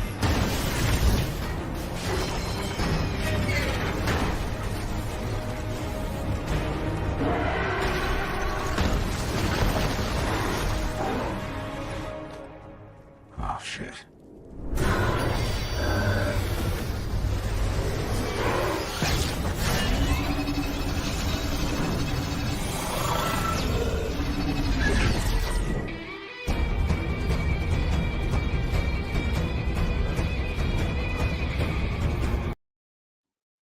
Oh, that's so good. That's so good. And so that is a different Diana. Yeah. That's a different Diana, man. I'm telling you. And a lot of people tend to forget, even though the movie has it in there, that's technically Zod brought back to life. He has the same scar over here, that is Zod, a zombie Zod brought to life. I said this, Luthor is the non-repentant sinner. Zod is the devil, or Doomsday is, or this version of Doomsday, because even Zack Snyder said this isn't actually the Doomsday. I was like, oh, okay, This is all right. a Doomsday. It's a Doomsday. The three of them uniting to fight it. And the ship says it. The ship ultimately confirms that that's true, because the ship says an abomination like this. Well, I don't think it uses the word abomination. It might actually. It says this has been outlawed by the Council of Krypton. You cannot make a deformity like this again. Yeah. And then he says, where is the Council of Krypton? Oh, they're all dead. Okay, go ahead with it. So yes, this is not the first Doomsday. A lot of people say, how did Luthor take control of the ship? He takes the fingerprints off Zod. A lot of people miss this. Yeah, he cuts them off. Yeah, and you can see them. If you look closely, you can see them on his fingertips when he does it. But again, there is a little problem with that. Okay. Because if he uses Zod's fingerprints, right? Mm-hmm. The ship asks him. So you have to think this. The ship knows what Zod's fingerprints are, but then once he asks, they say, "Do you want to take control of the ship?" He says, "Yes." Yes, I do. But then it calls him Alexander Luthor. So this is the way I look at it. Let's say I log into your laptop. Zod's fingerprints are typing the password to become administrator. Enter and now you're in control. That's the way I kind of look at it. Like, right. I'm just saying there. Yeah, there is a little bit of discourse there, because you can remember in Man of Steel, the drones attack anybody who's not in control of the ship. They don't. Doesn't matter if a friend or whatever. If you don't specifically have the key to the ship, or the key that goes in, take over the ship. I mean, attack Superman. So I guess you could be right, or you probably are right. He was in control. That's the ship that Clark got his suit on. But then Zod gets that ship, takes control, deletes Kal-El. So Zod is in control of that ship. So when he put the fingerprints there, it's possible the drones aren't looking at his face and what he looks like. It just used the fingerprints. And once he took over, he could just put himself as master or whatever. I don't know. But I just figured that I figured that the Kryptonian, if it's so advanced like it seems to be, that fingerprints, that wouldn't be enough. Is just the fingerprints. But probably true. Again, it's third act. It is a movie. It is it is a movie. So I mean, some belief has to be suspended here and there. I mean, that whole fight sequence with Zod, with Doomsday. I like the idea that the more they attacked it, the stronger it got, which meant it was an existential threat to the city and to the world. Because how do you stop something like that? Another issue people have that I disagree with, they say, well, it's called Batman versus Superman, but they only fight for like the end of the movie. And I correct them that it's actually called Batman v Superman. And you use a V instead of a VS when it's a legal case. You have the defendant against the plaintiff. Batman v Superman, Dawn of Justice. It's actually, the title of the movie is framed as a legal thing, meaning Batman has grievances against the plaintiff. The people versus O.J. Simpson. The people versus Charles Manson. Batman v Superman. Because I was like, why isn't it versus? Or why did you put the S there? In legal law, you put the V, singular, to denote a court case. Batman v Superman. At the bottom, you have Dawn of Justice. If you put any other names there, you would think it's a legal drama. Like, oh, it's V. It's right. It'd be Batman v Superman. Batman v Superman. I don't know, but I get what you're saying. Leslie v Ferguson. Brown v Board of Education. Like, that's how it's written. I was like, oh, okay, that was deliberate. So Again, the movie is everything about those two fighting. Like, especially people hear the title Batman versus Superman, like, oh my God, this is just an excuse to get them on screen. It's like, it really isn't. And, Drip often complains that, like, why didn't they do it like Marvel? Like, everyone gets their individual movie. The more I think about it, the way they introduce Batman here and we see Superman through his eyes is actually really clever. It is. And it's a different way of doing it. And I love the way Diana's introduced because, as fans, we know who she is. And by the way, in the 4 movies we've seen Diana, so we got 2 Wonder Woman movies, we got Batman v Superman, and even the Joss Whedon Justice League. Is she ever called Wonder Woman? I don't think so. No one's called her Wonder Woman yet. I don't know. Yeah, I have to rewatch the sequel, 84, but I don't think everyone ever calls her Wonder Woman. No one calls her anyway. Wonder Woman in 84. Yeah, so it's definitely not in the first film or BVS or in Justice League. It might be a name that's given to her when, by the newspapers or something. But yeah, so the film is great. I really tell people, especially people who watch the theater. I told a friend, like, please watch this movie. He watched it on, like, USA, the theatrical version. He's like, it was one of the worst things I ever saw. I don't want to ever watch it again. I'm like, dude, watch the Ultimate Edition. Please watch the Ultimate Edition. And yeah, I mean, it's a shame because the more I think about it, I think it's a brilliant movie. That the more I think about it, I don't get why it's divisive. I did it at first, but I think it's a brilliant movie. The actual fight between Batman and Superman was as long as it needed to be. It did not need to be, 5 or 6, or 30, 40 minutes, because that's not what the point of the movie is. The movie's called Dawn of Justice. It's a sort of like a legal battle between 2 ideologies that at the end realize they believe in the same thing, which is, to save people, to help people. Yeah. And okay. And as far as Justice or Big Drip goes, so Jack and myself, we don't, because, all right, so when Justice and I went on, because I want to clear up something, speaking of legal battles, I want to clear something up. So when Justice and I went on Film Junkie show, some people tried to label me as a Snyder hater because I am associated with Justice. That is not the case. So Justice's ideas, or Justice, the way he thinks about the DCEU is like the same way a little kid hates green beans. Like, it, you know what I mean? He just hates it because it doesn't taste as good as a milkshake.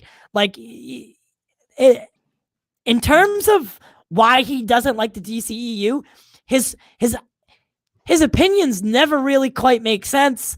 They never really add up to me. And I'm not sure why he doesn't see it the same way Jack and I do. And I feel like Justice doesn't just, and I say this to his face, I'm not talking shit about him. I say it right to his face every single time we talk about it. I feel like he just wants to be that person in the room that thinks or says the different thing. Like, oh, Jack and I, we like Batman vs. Superman. We like Ben Affleck as Batman. He probably really loves this movie, but he just likes to say he hates it because he's always says the different thing. Like, you know what I mean? Oh, look at me.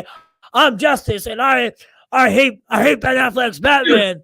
Like, there are DC fans who are always, there's a DCEU group, and there are fans there who just shit on this movie all the time. Like, it just makes me roll my eyes because we've been talking for over an hour about this movie. I don't know if I could do this with any other Marvel movie. I could do about the MCU, but if I take one Marvel movie, I could probably go into it real depth. But I couldn't find the hidden themes and meanings and philosophies and we've only scratched the surface about it that I could with just this movie. And if Man of Steel, I could do it with Man of Steel. Man of Steel has a lot of stuff in it. And I really don't get the hate.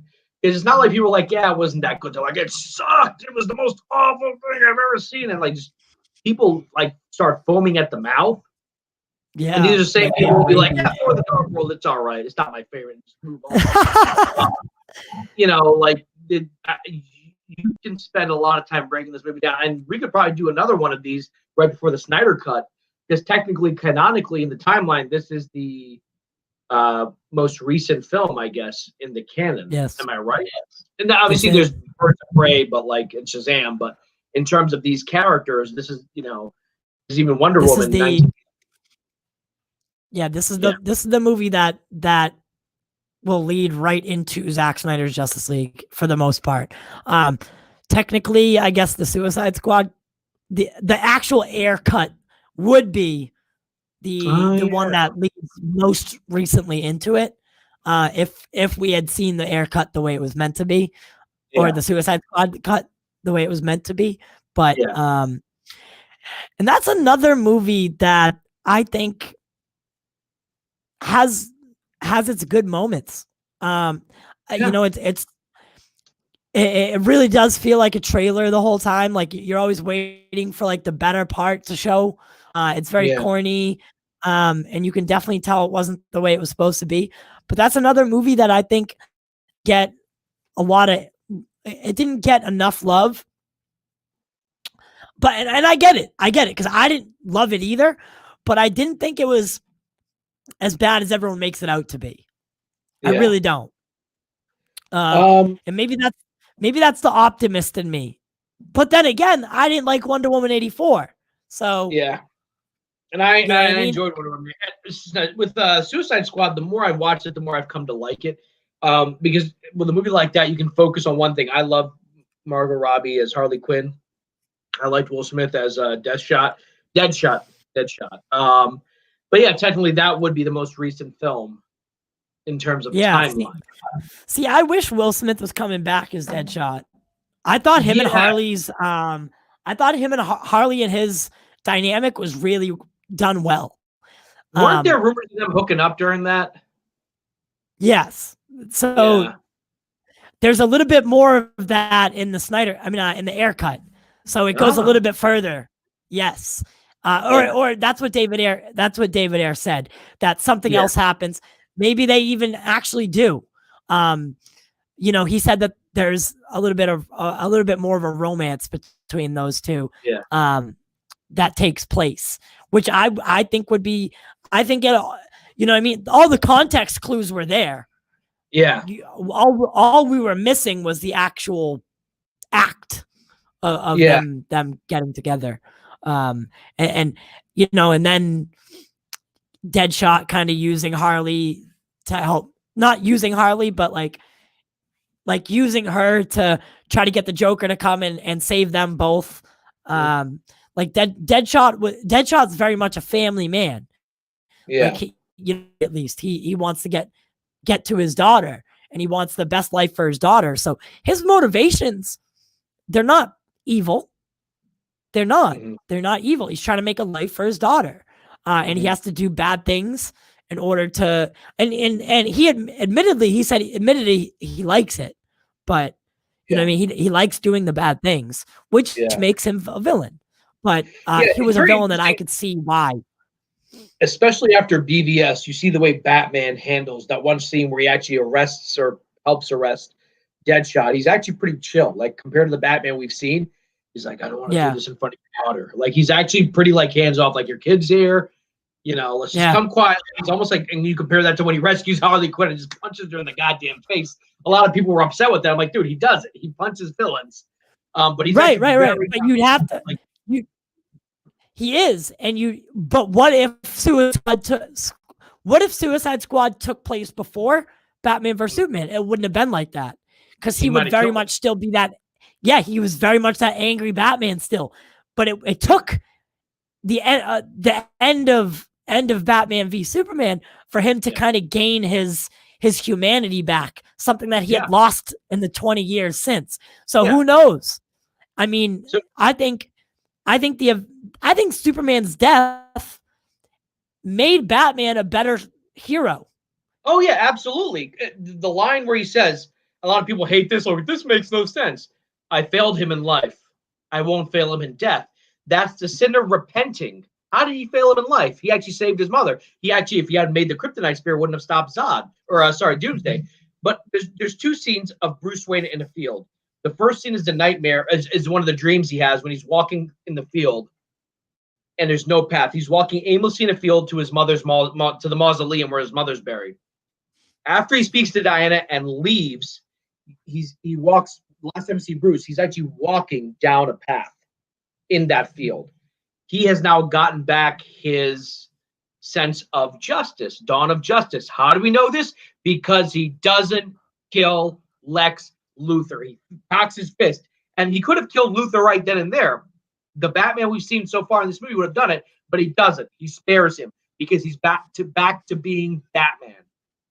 That's what people don't get. So, yeah. So the path would represent the right path. He's back on the right path. See, and again, everything in this fucking movie is just placed perfectly, and the symbolism and you know, that's what I like. So if you watched Zach on Vero when he was going through the Snyder Cut trailer, like him talking about, you know, whether it's the Flash's shoes burning off or how the Flash isn't going to move people while he's in the Speed Force, like his attention to detail is matched by few other directors. Very few other directors look and see their vision through the way he does. And I think that, you know, years and years and years from now, people will look back at Zack Snyder's DC run, no matter how successful the Snyder Cut is or the future of the DC world. I think it'll take, you know, a couple years.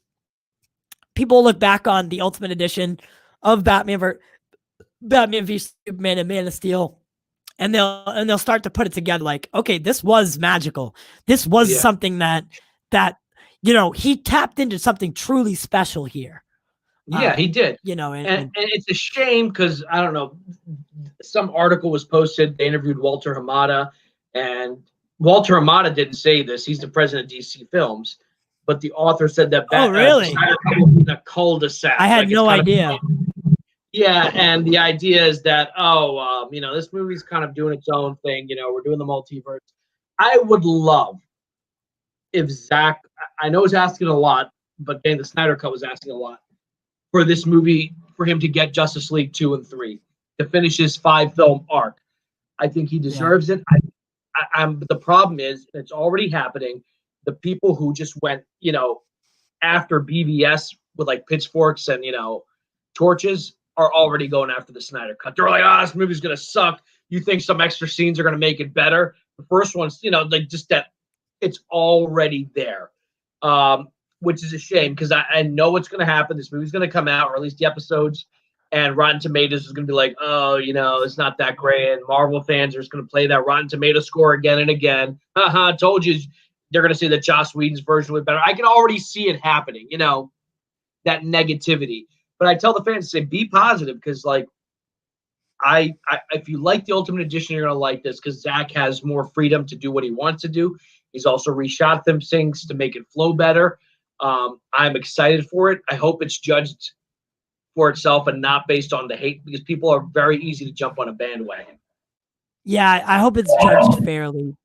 Yeah. And with an open mind. I think the episodic thing might work to his benefit. Yeah. I do. As in terms of like critics and stuff, I think I think Zach was meant for streaming. The way he directs, I think he's found his new home. You know, and that it's kind of weird because he's very much a director who loves that IMAX ratios and you know that whole thing.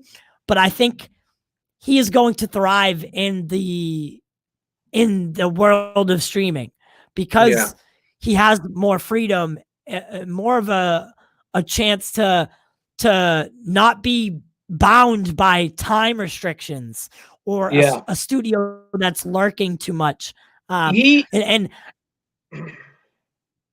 reminds me. Are you familiar with David Lean? No. David Lean was a director from the 50s, 60s, and 70s. His most famous movie is Lawrence of Arabia, and he would do these 4-hour epics. You know, everyone talked about, wow, Endgame was long. And I kind of like the idea because Batman vs. Superman, to me, I would hold it up against the Avengers, like a movie where a lot of important things happen. But Zach likes that long form storytelling. You know, I just bought the a couple of weeks ago the ultimate cut of Watchmen, not the director's cut, which I already had, and that's like 4 hours, like all this extra stuff. He likes long form storytelling, and if Avengers Endgame proved anything, people are willing to sit through a 4-hour movie or a 3.5-hour movie. I really would love to see a Justice League 2 done on HBO Max, 4 or 5 episodes, make it a season, bring these actors back. I want to see more of Affleck's Batman in Gotham against Deadshot, against Deathstroke. And I think Zach would be perfect for that world. His next movie is streaming also, the one he's making, Army of the Dead. I think that's his forte. David Lynch recently came out and said, I'm not doing movies anymore. I'm going to do streaming because I think streaming is better. You can watch more on streaming. You can take your time on streaming. No one's going to want to see art house films in the movie theaters. And right now, DC and Warner Brothers and HBO have the ability to take their biggest characters, put them on the small screen where everyone can see them. And I'm really excited for the Snyder Cut, and I hope that it is so successful and that Warner Brothers doesn't listen to the haters who are like, why didn't you make it more like Infinity War, you know, and greenlight a sequel. I think that depends on how well this does. If it does well, we got to spread the word between now and March when it comes out.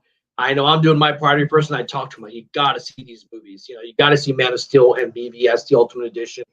And I found that non-comic book fans, I met a couple of non-comic book fans. I try to get them to the MCU and the DCEU.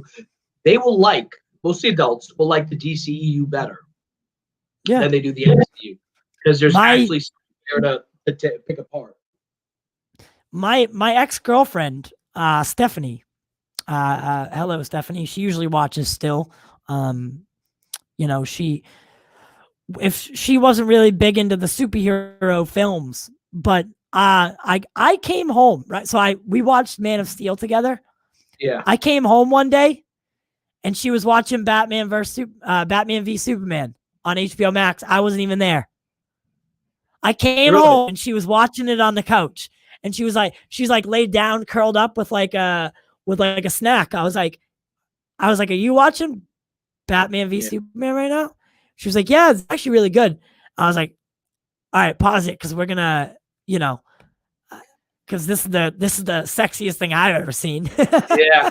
By the way, I wasn't ignoring you. Someone texted me that they just saw black on the screen, but I have the stream running here and it looks like we're fine. So whatever. I don't know what's wrong with that person.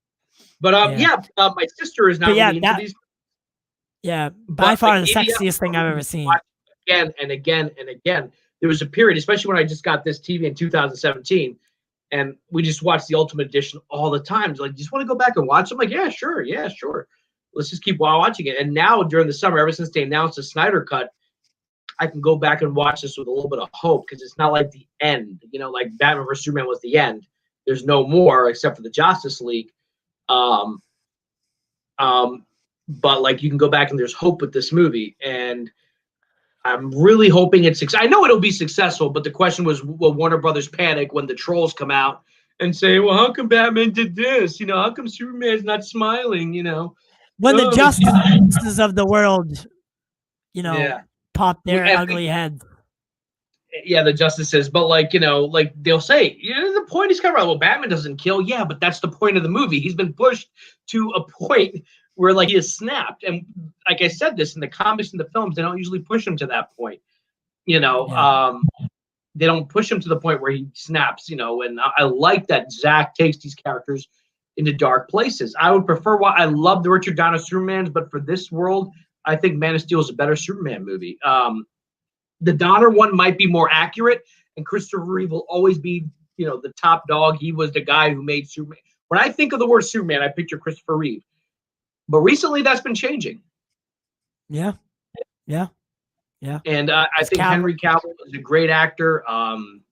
He, by the way, just signed a deal with Muscle Tech to some kind of promotional thing. So I'm glad good things are happening for him. And I would really just, like you were mentioning last time that J.J. Abrams might make Man of Steel 2. I would love to see what Zach would do. I would love to see Zach make it. Let him make his movies. Let Patty do her thing. Let James do her thing. But he is an auteur and he should be allowed to finish his work because there are fans who like it. It's not like we're talking about like some movie that no one's ever seen. Here's a question for you. If the Ultimate Edition had been released in theaters, do you think things would have played out differently? I think it would have played out a little differently. I think a lot of the people that were on the fence, or they wanted to like it but didn't because the tone didn't flow. I think those people would have been like, okay, yeah, this was good. But it's hard for someone who went to the theater, had a bad experience, or went in hopeful, came out kind of aggravated. It's hard to tell them, oh, hey, go watch this extended version because that's the one you want to see. No one, your average moviegoer doesn't want to do that. They went to the theater and they saw the movie already. They didn't like it already. They're not like us who they'll put the time in to see it the way it was supposed to be. And in their defense, I can understand, like, dude, how does 20, 30 minutes make the movie better? And in this case, it makes it way better. It flows better. It has a rhythm to it. And I tell people, like, just watch. And so many people just refuse to watch it. Like, all right, maybe one of these days I'll watch it. I'm like, just go back and watch it. And one nitpick everyone wants to make, which I think is a stupid nitpick because they don't want to think. Once Lex Luthor lets Superman go to fight Batman, why doesn't he go looking for his mother? Because he didn't know where she was. She wasn't in Metropolis. She was in a warehouse in Gotham. Yeah. How was he supposed to know that she was in another city altogether? So even if he had gone around looking for her, he probably would not have found her. As fast as he is, as strong as he is, you're talking about a city of like 10, 15 million people. There's no reason for him to assume she's even in Metropolis, and she wasn't. She wasn't in Metropolis. She was in Gotham with Anatoly Knyazov. She was in city. I've never heard that nitpick. So, people say, like, how come Superman didn't just go look for her? He can fly really fast. He can go find her like that. And I'm like, oh my God, stop it. And by the way, he went to go ask Bruce for his help, and it is Bruce who did find her, because Bruce was tracking the Russian, as they call him, the KG Beast. They never call him the KG Beast, but he's the KG Beast. Yes. But yeah, man, I had a really good time. Yeah, this was fun. We should just have Justice here next time and like cut his mic so he just hears us.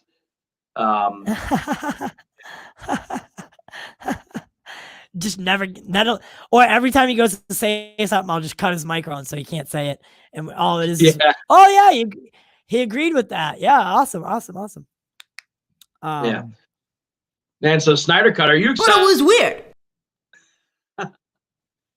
That's his favorite YouTuber, by the way, folks. Yeah, Grace Randolph. Ugh. Yeah. God, she makes. Ugh. Not us united. Just that one scene. Not us united. It's like, where was that guy in this movie? Yeah, he was. I'll tell you where he didn't show up. Mm-hmm. And that his arc from the end of BVS is going to continue. He's going to recruit. Apparently, this is what I've heard. The whole sequence of him looking for Aquaman is actually a pretty long sequence. The reason he has a beard is because he had to travel for months to find Aquaman. There was no airport nearby. There was an iceberg, so he had to physically get there, walk there. Yeah, I think that was implied. Like that's how I always figured it was gonna happen. Like that was one of the things that didn't get the treatment that it should have, because they were like, oh, well, we can just skip that part because that doesn't need to be there. You know what I mean? Cut that out. But yeah. So I was hoping that actually. That I think Zach will push this, that he was gone for months. Like it took him months to get there. Like you can't fly there. There's no airport there. There's an iceberg. Remember Aquaman says that there's ice here. You can't even get a ship in. No one's been here for months. So like the only way to get there is to walk there. So Bruce literally spent months trying to find this guy to talk to him for like 5 minutes. Right. What do you think? Here's a fun question. Oh, go ahead. No. And then just to get told to basically fuck off. Yeah. And listen, I don't think that dialogue is going to be the same either. No, because that was changing shapes. That was Bruce not the same. Yeah. That dialogue is not Zack Snyder dialogue. Because Aquaman basically tells everyone in the town that that's Bruce Wayne. Yeah. Everyone knows that now that that's Batman. You know what I mean? Yeah. That was not Zack dialogue. Yeah. That was Justice dialogue. So using the Justice League, as just a blueprint, where do you think the first episode ends? Because if these scenes are longer, you know what I mean? Like using that 2-hour movie as a framework. Okay, you know, you find Cyborg, you find Aquaman, Steppenwolf takes the mother box from Themyscira. Like if you had to take a guess, because if it's going to be 4 hours, because that might be the problem. I didn't even think about that. I can imagine breaking this up into a 4-hour miniseries. Is that like the first act alone could be an hour? You know, just him finding people and stuff like that, and you may not even see Steppenwolf in the first episode. At least arriving at Themyscira, that might be the beginning of the second episode. You know what I mean? Right. And wow, you know what? This is actually not even a question I've asked myself yet. So I would say yes. I would say the film opens, well, the series would open up kind of the same way that this one or Justice League does. But that whole, so the Batman intro is not going to be in the cut, which is sad because that was kind of a scene that I didn't mind. That was a Justice League. With the thief? Yes, that's not a Zack Snyder scene, which is kind of sad because that out of all the scenes that take place in Justice League, that's actually one of the ones I didn't mind.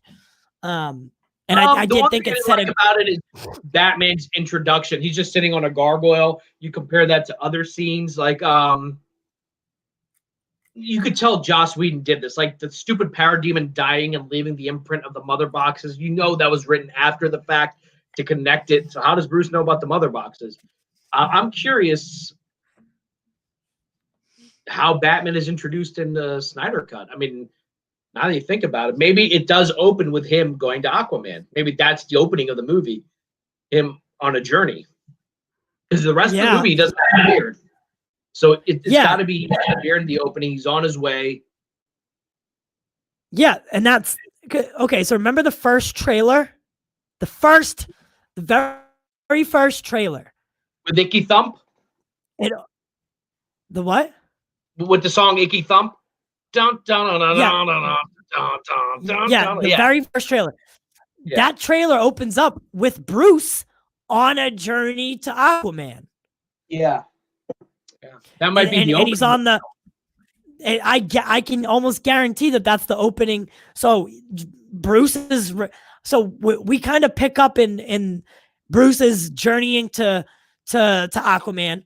That whole thing. Maybe it does take 10, 15 minutes. He gets pretty much told to fuck off by Aquaman, and then he comes back, and right after he gets told to fuck off by Aquaman, the next scene we see, I don't know. I think it'll open with the Aquaman journey, because that's where the first trailer opened up, and it makes sense that would be in the beginning of the film rather than in the middle of it because of the whole beard thing and like that whole where the end of Batman versus Superman ends is basically Batman saying, like, we need to form a team. Like, the time is now. Something's coming. We need to form a team. So it only makes sense that when we see Batman next, he's forming the team. Oh, yeah. I don't know. So, yeah, you're right. This whole episode might just be recruitment. In Batman v Superman, I don't know. So Batman says, I have a feeling something's coming. And then it cuts to the jail scene. And it's like, but they've heard us out there among the stars.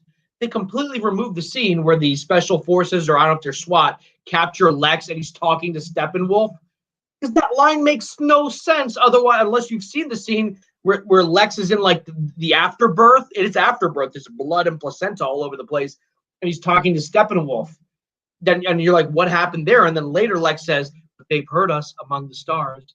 Ding dong, the god is dead. Why would you remove that scene? That connects. Like, how does Bruce know something bad's going to happen? How does Lex know someone's coming? But to me, that was an important scene not to cut. There's a lot of important scenes they should have cut. It I'm like, he's talking to Steppenwolf. He's using the ship to communicate with aliens. That bugs me because that makes so much more sense. Like Bruce knows because Lex told him something's coming there, and Lex knows because he was actually talking to Steppenwolf, or at least communicating with him somehow. That I have the mother boxes or whatever.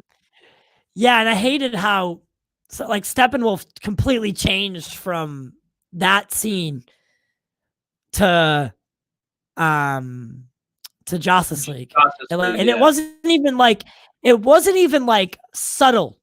It was a completely different form.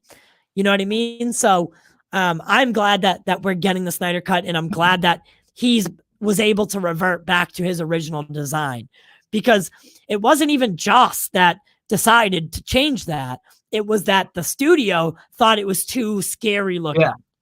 Yeah, and apparently, that's a good thing. If they thought it was scary looking, that means it was a good thing. Yeah, you're right, because when Zack was originally working on it, he was using the model that's in the Justice League, Joss Whedon's cut. Yeah. The Whedon cut, and yeah, he looks stupid. He looked scary. Like that first time when I saw the Ultimate Cut, and there's this blood, and you see Steppenwolf going, and screaming. I'm like, ooh, who the hell is that? Much you don't know. But yeah, I'm really looking forward to Snyder Cut. This is what I tell people: look, if you didn't like Man of Steel and you didn't like the Ultimate Edition, you may not like the Snyder Cut. And that's going to be possible. But I think us fans need to be vocal as hell. We're going to be doing shows every week at episode airs, right?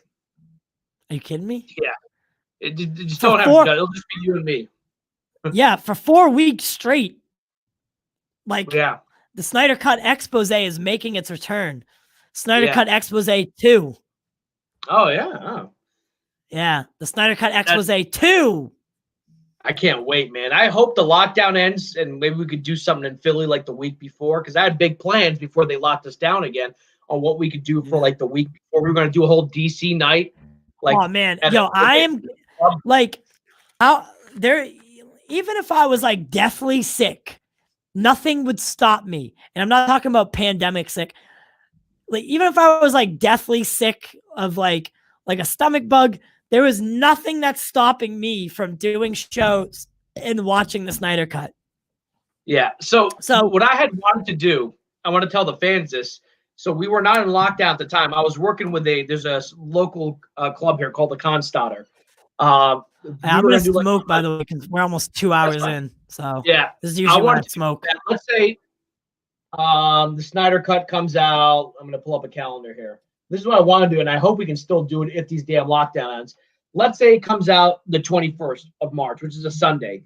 The week before, I wanted to do a DCEU event here in Philly at the club, where we do maybe a live podcast.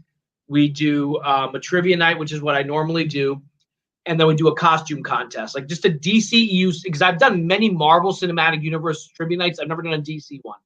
Just market it, have all the DC fans come, wear your costume. The club would give something away to the best costume. And then you and Justice could be like, I had this whole thing planned out. And then all of a sudden, like, we're back in lockdown. I'm like, because I can totally get that done. We get like a really nice room and people dress up, and people will dress up. Fans, tell me what you think of that idea. Like a whole night, just called the DCEU night, sponsored by Pop Culture Corner. It would be awesome. It would be nuts. I want to do it. But back to the episode thing that you said, right? So I think the first episode will be recruitment. The second episode will be villainous introduction and like motivations. Third episode will be the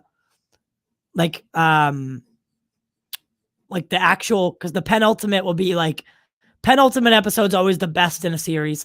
So that'll be like when the brunt of the battle takes place. And then maybe fourth episode is like aftermath, repercussion, and like kind of where the nightmare stuff takes place. Maybe, yeah. We also forget Superman may not show up till the last episode. Like in the movie, it's like an hour in, but like in the episodes, he might not show up till that fourth episode. Which I wouldn't be opposed to. Yeah. Do you think that there's some so here are the action sequences we know. We know that the Justice League fights Steppenwolf briefly in that scene where they're underground. They rescue in the Silas underground Snow. tunnel. Yeah. And then we know there's the big battle scene at the end where, they fight him. It's supposed to be Russia. I don't know if it's Russia on the Snyder cut. But do you think there's anything missing involving the Justice League, or do you think those are still the two main action sequences where they fight together? Do you think there's something in the middle or maybe before? I think there's quite a bit that we're missing. Action scenes, I mean, like action set pieces is what I mean, like big ones. Yeah, I think we're missing quite a few. Okay. I don't, and as in terms of Zack Snyder's films, I don't think just there are two battle, like two scuffles. I mean, Yeah. but then there is the scuffle with Superman. Oh yeah. Kal-El, no. Yeah, that's your favorite line. And then there's the battle, the dark side battle.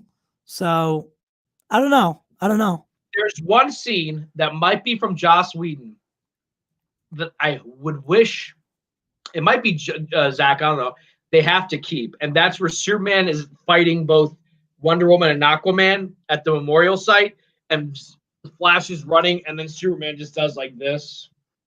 Like, in slow motion. Yeah. I think that might have been a Joss Whedon thing, but I love that. That was so great. Because the look on Ezra Miller's face as he's running, like just his eyes open, like, oh crap, he's fast too.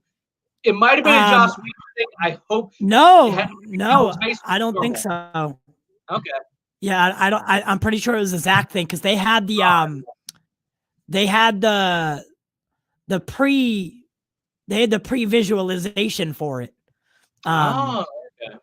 From before Joss took over. Henry's face looks fine. I think so. I think there were some reshoots with Ezra to make it more corny. Yeah, because his hair looks really weird. Like if you watch the scene where he's talking to Bruce and he catches the Batarang, when he starts talking about brunch, he looks skinnier and his hair is different. And you're like, oh, okay, yeah. If you watch Justice League, you can see the subtle differences in the movies. And most of them being Ben's weight. Yeah. Ben's weight keeps fluctuating, especially in the scenes with Joss Whedon. It looks like in some scenes he's wearing a beard, and other scenes it looks like he's grown a beard, if that makes sense. You know what I mean? Like he's wearing like a Scotch taped, beard from Party City. If I can inject a little bit of optimism for the Snyder haters, the people who hate the Snyder Cut, who hate Zack's vision, one ray of hope is that their bar is so low that even if the Snyder Cut is just halfway decent according to them, they will like it. You know what I mean? Yeah. Where they'll be like, oh, this is going to be so awful. Yeah, that wasn't so bad. And it could actually change perceptions. I hope that happens. I do too. Do you think if Zack gains the opportunity to do a Justice League 2 or 3 that he would include characters like Shazam? I think he would have to. And I wouldn't be against that. He would have to. He would have to. And by the way, we know that Martian Manhunter was in the storyboards. Do you think he's in this movie? Do you think that's something that they might have storyboarded and never finished? Nope. He's definitely in it. He's definitely in it. They might just make that a post-credit movie. That'd be kind of cool. Yeah, and I do think that Green Lantern will actually make a cameo. It won't be a scene that I think we'll still see him in suit, a Green Lantern in suit in the fight against Darkseid. But I think Hal Jordan specifically will make a cameo in some fashion, maybe out of suit. Okay. Maybe even pre-Green Lantern. I don't know. Yeah, maybe. Would you want Ryan Reynolds or do you want someone else? No, I don't. The Ryan Reynolds thing's already over. That's definitely not happening. Is that I was like, is there a way that those two movies could be in the same universe, like the Green Lantern one? Is that their Amanda Waller is played by Angela Bassett, and Amanda Waller is in the Green Lantern movie, and she's a different actress with a different personality. I was like, crap. Otherwise, because we know it's Viola Davis, so that's one thing that knocks it out. Yeah. Yeah. Well, multiverse, man. That's what the multiverse is good for. Yeah. Yeah. But I think I think they don't want to do too many crazy things with with bringing back. So I don't think they want to introduce any multiverse stuff or anything that would conflict in the Snyder Cut. And that includes a Ryan Reynolds Green Lantern, because it would be too confusing to like your general audiences. There's too much riding on the Snyder Cut to be messing with that. And then having fans having to watch the Green Lantern film, like, you don't want that either. Yeah, and in the general audience's eyes, that's like taking a bad movie and mixing it with a bad movie, and two negatives may equal a positive in math, but they do not in the film industry. Yeah. So, it'll be interesting to see who they choose. But I was, I'm a big fan of casting a no name. So I think Zack has a lot. I think Zack's been very vocal, and he's been willing to tell a lot of stuff. But I think that's because he has so many things that no one's even thought about yet. For instance, we can end with this. Justice and I spoke about it briefly, but now we know that Joker is in fact helping. So he is stealing the mother box for the surviving members or the surviving team in order to create the cosmic treadmill for Flash to go back and warn Bruce during the events of Batman vs. Superman. So what do you think about that? See, Zack has confirmed that. That is really cool, because I like the idea that the threat is so grave that even the Joker's playing ball. And it doesn't mean the Joker's now a hero, but no. But the Joker, the Joker does not want the world to end. He's never wanted to dominate the world. He wants to terrorize Batman. He only exists because Batman exists. And that's the whole, plot device between the two. So a world without Batman, it doesn't mean shit to him. Yeah. Yeah, so, maybe. And I wonder how long the scene is. I hope at least it's a couple seconds and there's some dialogue between the two. I think that would be something really cool to see. That's something we haven't seen, at least on the films. Them kind of. No, we've never seen them. No. But we've never in the DCEU. We've never seen them in the same frame, let alone working together. I'm trying to think of Suicide Squad, because he's on top of the car. Like Batman's on top of the Lamborghini. Yeah, he's on top of the car. No, you never see them in the same shot. Yeah, you're right. Not yet. Because and this could change things for Jared Leto too. Yeah, of course. Yeah, I think that they're gearing, and I'm saying that this is a very good indicator that the haircut is in the works. And the fact that they're filming more scenes, or they had filmed more scenes in October, I think there's still like that. If the movie does well, they'll be like, all right, Zach, you got Justice League 2, but you got to put Shazam in there, which I'm fine with. I'm like, I would love to see Billy Batson up against Bruce Wayne and Clark Kent. That's going to be funny. It's going to be great. Like him trying to do like, oh, hey guys, how you doing? Yeah. I mean, he's met. So technically, he's met Superman. So. Yeah, you're right. Yeah. Yeah. So I mean, the groundwork has been laid. Yeah. But thank you everyone for showing up today. Jack, especially, thank you for showing up. It's always good when you show up. Yeah. Is there anything else that you have? Just want to tell the people our website is launched, has semi-launched, just like in the beta phase, we might say, right? Yep, the link is in the description. Yeah.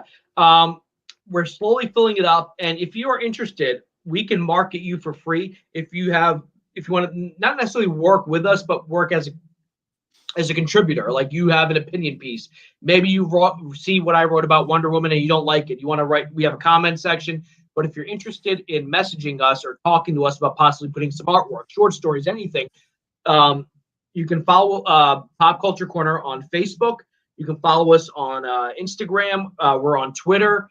And, of course, our YouTube channel. Engage with us. If you have any comments on the Snyder Cut, or if you want to contribute to the website in any way, we have open ears. We're willing to talk to you. I think that I have one or two people who want to write some pieces.